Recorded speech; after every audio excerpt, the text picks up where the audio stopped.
કેમ છો મિત્રો? મિત્રો આપણે અનુચ્છેદ 29 30 જોઈ લીધો, સાંસ્કૃતિક અને શૈક્ષણિક અધિકાર. હવે અનુચ્છેદ 31 જોવાનું છે આપણે. અનુચ્છેદ 31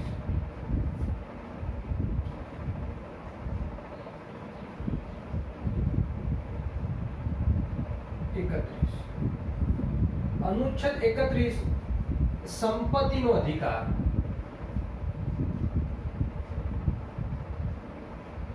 નો અધિકાર અત્યારે રદ થઈ ગયેલ છે. રદ થયેલ છે.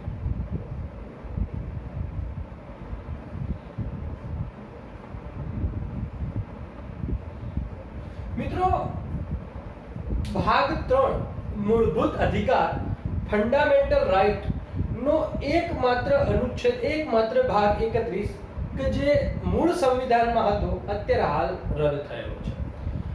આ એક રોચક અને વિશિષ્ટ તત્વ છે. આનો ઇતિહાસ પણ મિત્રો રોચક છે. હવે સંપત્તિનો અધિકાર, પ્રોપર્ટી, બરાબર, રાઇટ ઓફ પ્રોપર્ટી, સંપત્તિનો અધિકારને સરકારને શા માટે રદ કરવો પડે? પહેલો પ્રશ્ન એ છે. બીજો પ્રશ્ન એ છે કે આ અધિકારમાં એવું તો શું હતું કે જે સરકારને નડતું હતું? તો મિત્રો પહેલા જોઈ લઈએ કે મૂળ અધિકાર કેવો હતો. મૂળ અધિકાર એટલે કે મૂળ બંધારણમાં કેવું હતું. તો અનુચ્છેદ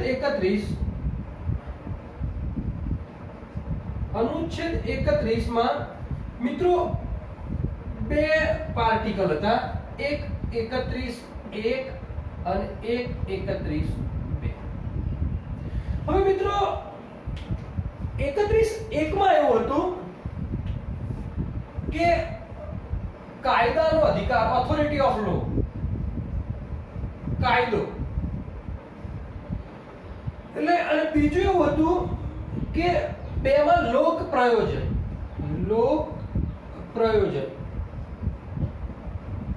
પબ્લિક પર્પસ, અને બીજો એક શબ્દ તો ક્ષતિપૂર્તિ. હવે મિત્રો સમજી લઈએ કે શું હતું. તો અનુચ્છેદ 31 માં 31(1) એવું કહેતો હતો કે કોઈ પણ વ્યક્તિની સંપત્તિ છીનવી હોય, કોઈને સરકારને લેવી હોય સંપત્તિ, તો ખાલી ને ખાલી માત્ર આ કહેવાય કે એનો હુકમ, કહેવાય કે એના લેખિત હુકમથી એથી ન થઈ શકે, આદેશથી ન થઈ શકે, પરંતુ એ માટે સંપત્તિ લેવા માટે સક્ષમ વિધાનમંડળની મંજૂરી થવી જોઈએ.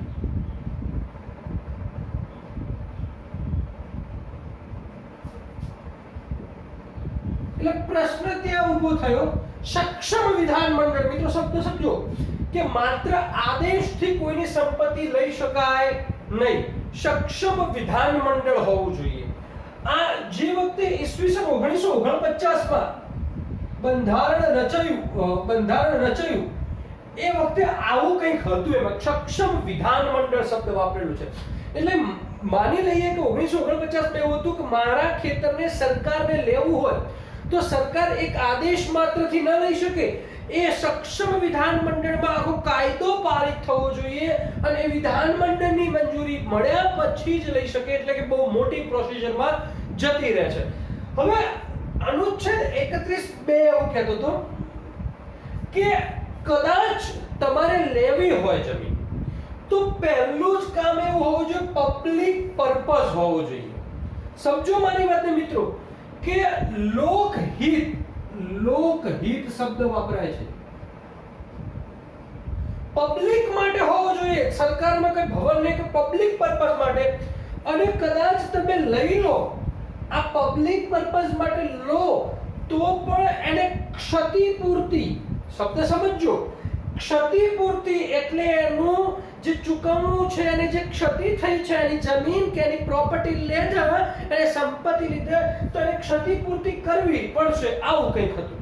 હવે મિત્રો આ બેના કારણે મોટી ગડબડો થઈ સરકારને. કેમ? તો જેવી ભારત દેશ આઝાદ થયો એટલે પહેલું કામ એમને એવું કરવું હતું, જમીનનું પુનર્વિતરણ.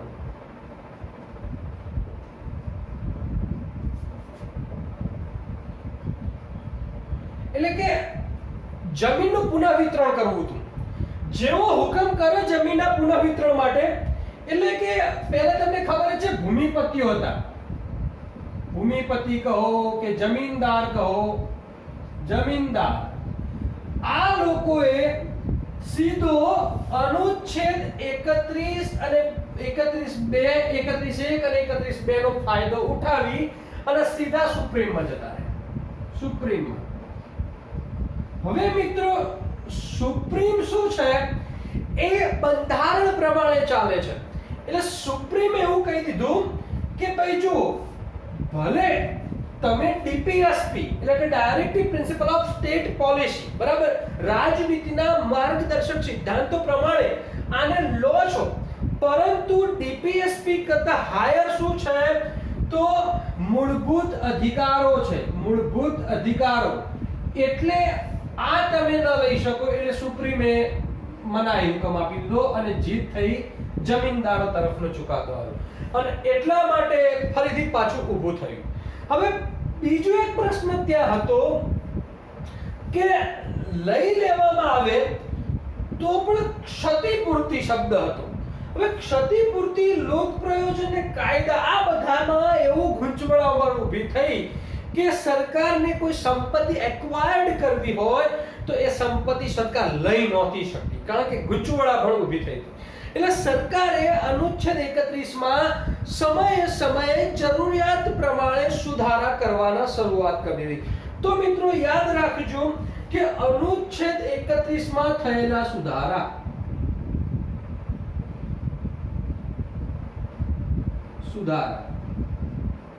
amendment of 30 article of 31, તો આટલા સુધારા યાદ રાખજો. પહેલા સુધારામાં અનુચ્છેદ 31 લાગુ પડશે 1951 માં થયો, સમજજો. પછી ચોથા સુધારામાં લાગુ પડશે જે 1955 માં થયો મિત્રો. પછી મિત્રો યાદ રાખજો કે 17મો સુધારો થયો, સમજજો મિત્રો, એ 1964 માં થયો. યાદ રાખજો 25મો સુધારો થયો જે 1971 માં થયો મિત્રો. પછી થયો મિત્રો 42મો સુધારો જે 1976 માં થયો. પછી મિત્રો થયો 43મો સુધારો જે 1978 માં થયો. અને પછી 44મો સુધારો એ પણ 1978. મિત્રો આ વર્ષ તમે યાદ રાખજો, ક્યારેક સરકાર પરીક્ષામાં પૂછે. હવે પ્રશ્ન એ છે કે સુધારા શું કર્યા? સમજો મિત્રો, બહુ મજાનો છે અનુચ્છેદ 31.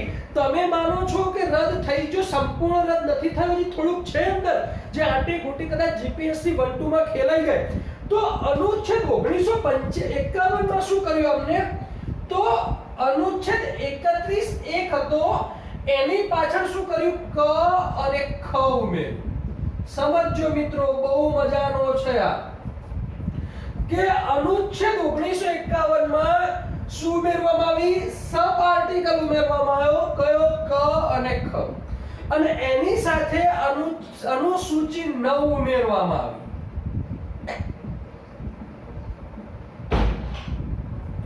હવે યાદ રાખજો, સરકારે આ બધા જે ઉમેરવામાં શરૂઆત કરી, ક ખ, એ સોશિયલ જસ્ટિસ, સામાજિક ન્યાયના તળે, ભાઈ સમાજમાં ન્યાય રહે એટલા માટે મારે સુધારવા પડશે, આવું એમને કીધું.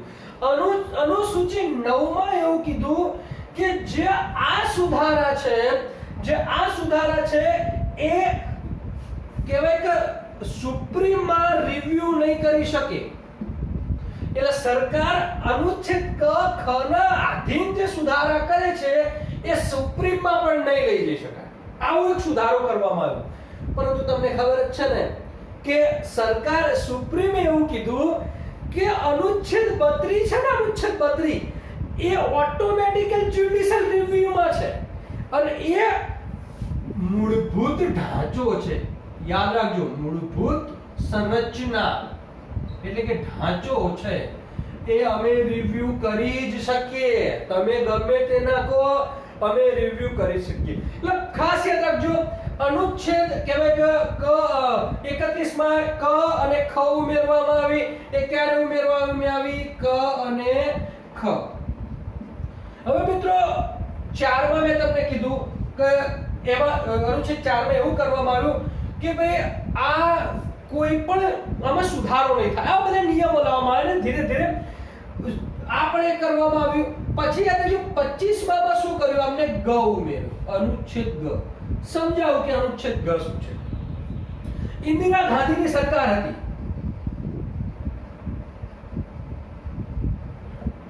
હવે ઇન્દિરા ગાંધીની સરકારમાં શું થયું મિત્રો કે અનુચ્છેદ 31 માં બન્યું કે આ શબ્દ ઉપર લડાયું કામ, ક્ષતિપૂર્તિ. ક્ષતિપૂર્તિ શબ્દનો સરકારે એવો અર્થ કાઢ્યો કે અમે જે નક્કી કરીએ એ ક્ષતિપૂર્તિ, અમે જે નક્કી કરીએ એ ક્ષતિપૂર્તિ. એટલે થયું એવું કે માની લીધું કે જમીન લીધી, સરકારે કીધું કે આના 25 રૂપિયા આવે, તો બસ આ 25 રૂપિયા, એમાં તમારે કશું લેવા દેવાનું, તમે કોઈ કોર્ટમાં જઈ શકો નહીં. ક્ષતિપૂર્તિ એટલે અમે તમને આપી દીધી છે. પરંતુ કોર્ટે કીધું કે નહીં, ક્ષતિપૂર્તિનો મતલબ થાય છે પૂર્ણ ક્ષતિપૂર્તિ. હા, એટલે ફરીથી સુપ્રીમ કોર્ટે માથું માર્યું, પૂર્ણ ક્ષતિપૂર્તિ આપવી પડશે. કે હવે પ્રશ્ન ઇન્દિરા ગાંધીને એ થયો કે યાર આ બહુ જફામારી ચાલુ થઈ ગઈ છે આમાં. એટલે કામ કરીએ તો આ સંવિધાનમાં એવું કરીએ કે ગમાં અને 25 માં સુધારામાં ક્ષતિપૂર્તિ શબ્દ કાઢી નાખી અને રકમ લખી દઈએ, રકમ. એટલે કદાચ પૂછાય કે કયા સુધારામાં ક્ષતિપૂર્તિના બદલે રકમ શબ્દ ઉમેરવામાં આવ્યો, તો ઇન્દિરા ગાંધીએ 25 માં સુધારામાં રકમ ઉમેરવામાં આવ્યો. એટલે હવે ક્ષતિપૂર્તિ કરતા રકમ, અમે જે રકમ આપીએ એ પાછો સાથે સાથે એ પણ કહેવામાં આવ્યું કે આ જે અનુચ્છેદ 31 ગ, સમજો મિત્રો, 31 ક 31 ખ, એટલે કે આ ખ અને ગ. હવે જો બહુ ગજબનું કામકાજ ચાલી રહ્યું છે આમાં કે ખ અને ગ એ અનુચ્છેદ 39 મિત્રો, હવે આવડું જાઉં છું, અનુચ્છેદ 39 DPSP directive principal of state policy. એમાં એવું કહે છે કે જે સંપત્તિ અર્થવ્યવસ્થા અને સંપત્તિ નું યોગ્ય વિતરણ થવું જોઈએ.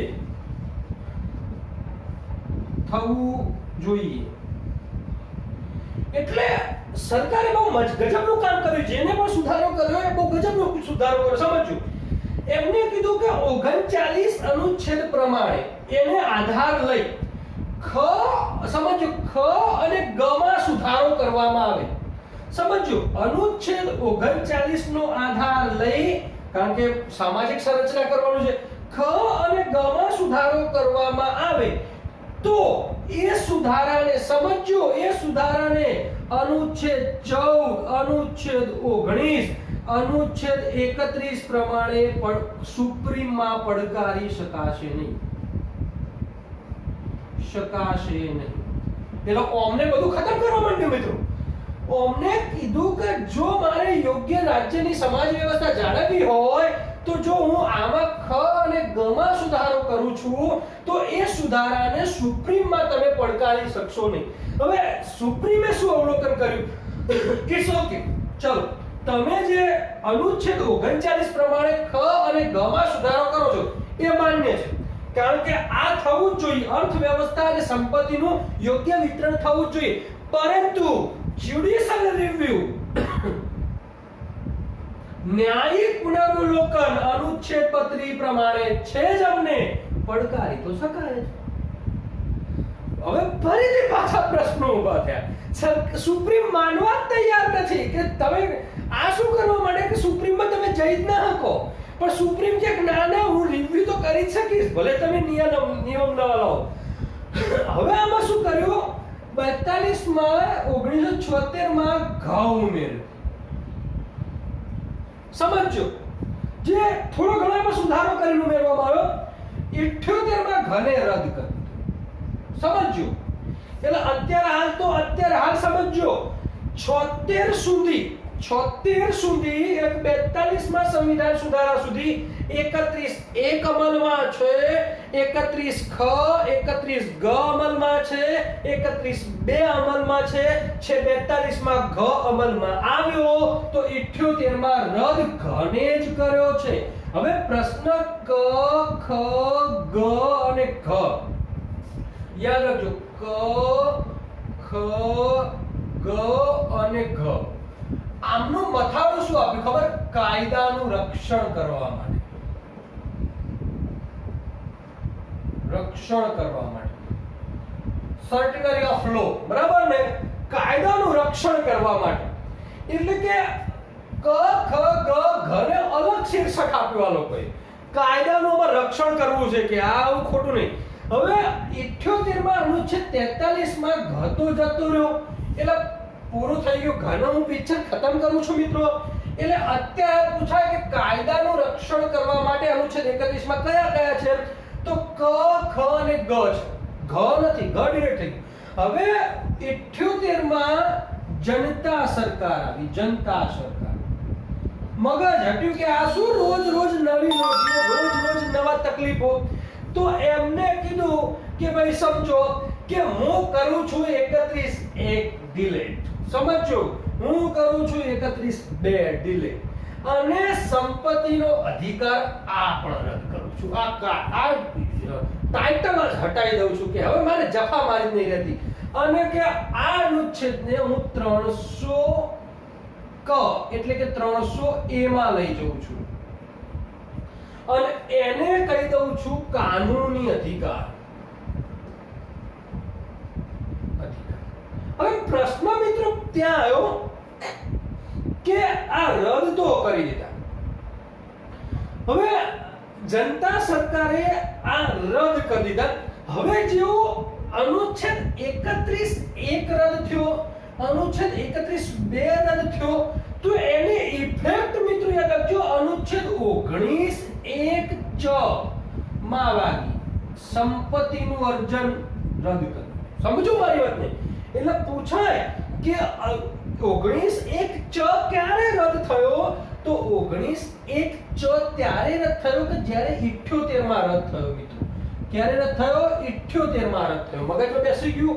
એટલે પહેલું અને છેલ્લું કામ તમારે યાદ રાખવાનું કે આ બધું જે થયું એમાં ચર્ચામાં ખાસ તો મિત્રો ઈસવીસન 1973 નો કેશવાનંદ વર્સિસ કેરળ, આમાં બધું ભડાભૂડ થઈ ગઈ હતી. કેશવાનંદ વર્સિસ કેરળમાં એમાં કેશવાનંદ જે કેશવ નંદાયનું નામ હતું, બરાબર? એમાં થોડુંક સરકારને હરાઈ દીધી હતી. અને મિત્રો એક મિનર્વા મિલ્સ આ બે સુપ્રીમની બેન્ચ એટલે કે આ બે કેસમાં આ બધું ભડાભૂડ થઈ ગયું હતું. પણ ટૂંકમાં સરકારને એટલા માટે રદ કરવું પડ્યું મિત્રો કારણ કે બહુ તકલીફો ઊભી થતી હતી અને એ તકલીફોનું સોલ્યુશન કરવા માટે સરકારને રદ કરવું પડ્યું છે. સમજી લેજો મારે. પરંતુ જેવો 31(1) રદ થયો ત્યારે એમાં 2(1) ઉમેરવામાં આવ્યું અને એ સીધું ઉમેરવામાં આવ્યું કે ભાઈ આ રદ થાય છે તો હું આની સાથે એક ઉમેર દઉં છું 30(1). યાદ કરો જૂનું લેક્ચર, યાદ કરો મારા પાછળનું લેક્ચર સાંસ્કૃતિક અને શૈક્ષણિક અધિકારનું. એમાં કીધું કે જો અલ્પસંખ્યક ની સંપત્તિ લઉં છું તો એમને પૂર્ણ ક્ષતિપૂર્તિ અમે આપીશું. યાદ કરો મારું જૂનું લેક્ચર. એટલે આ 30(1) ત્યાંથી આવ્યો કારણ કે 30 પેલામાં આને જો ઉડાડવામાં આવ્યો તો પછી પેલા સંપત્તિમાં લોચા પડતા હતા એટલે 31(1) માં લાવી અને અલ્પસંખ્યકોનું પૂર્ણ આપી દીધું. એટલે આ રીતનો હતો ઇતિહાસ. તો મિત્રો ખાલી એક રિવ્યુ કરી લઈએ કે અનુચ્છેદ, હવે સમજો કે અનુચ્છેદ 31 સંપૂર્ણ રદ નથી થયો. અનુચ્છેદ 31 માં ક ખ અને ગ અત્યારે હાલ હાજર છે અને એનું ટાઇટલ છે કાયદાનું રક્ષણ. મગજમાં બેઠી ગયું મિત્રો?